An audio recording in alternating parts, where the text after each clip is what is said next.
If you don't think there's hope for the world, why bother going on? You keep going for family. I'm not family. No. You're cargo. These two characters kind of collide with each other and are forced to be together, and you could tell neither one of them wants it. And it's more explicit in the show than it was even in the game, because, in the game we're kind of finding it as we're making it. What are you doing? Killing time. Well, what am I supposed to do? I'm sure you'll figure that out. Sometimes it's making sure we don't change things for the sake of changing them. We just felt the game did it so well, there was no reason to reinvent it. I had one singular goal with the show. Teach me something new about Joel.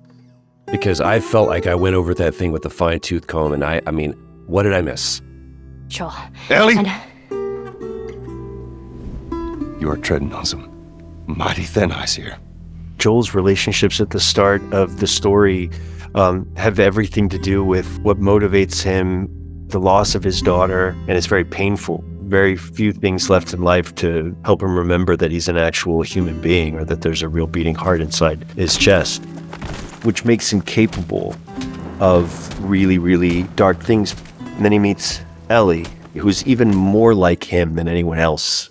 Your dad's kind of a pessimist. It's not my dad. And Ellie is a character that will reignite the essence of his identity and purpose. He might not be her father, but you were someone's.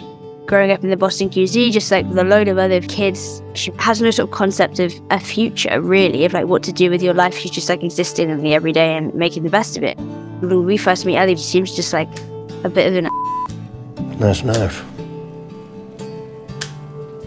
Where'd you learn to do that? the circus. It's who she is, part of who she is for sure. But it's also a bit of a friend.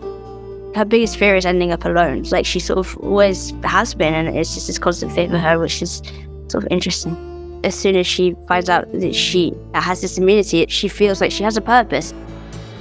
Seeing Bella really blew me away. I feel so connected to her. It's like seeing Ellie, the video game character, come to life.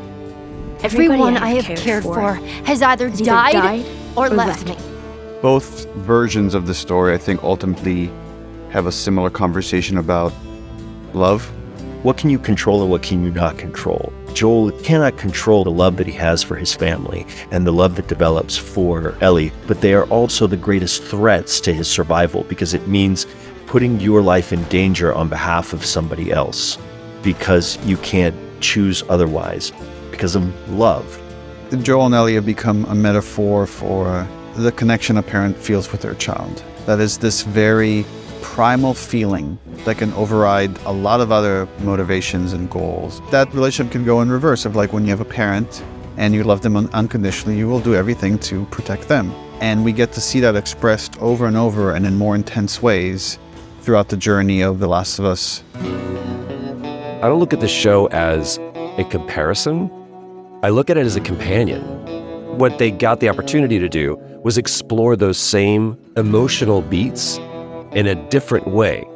This was Craig Mazin and Neil Druckmann getting together and being like, how do we keep the integrity of this story and bring it to life onto screen for people who aren't gamers? And it feels like they honored the game in a huge way. It always feels like you're looking at this like a very interesting parallel dimension. And I think people that do experience both will get the richest version of that story. And these things can live side by side and speak to and enrich one another. This is just one way to experience the story, and here's this whole other way to experience the story.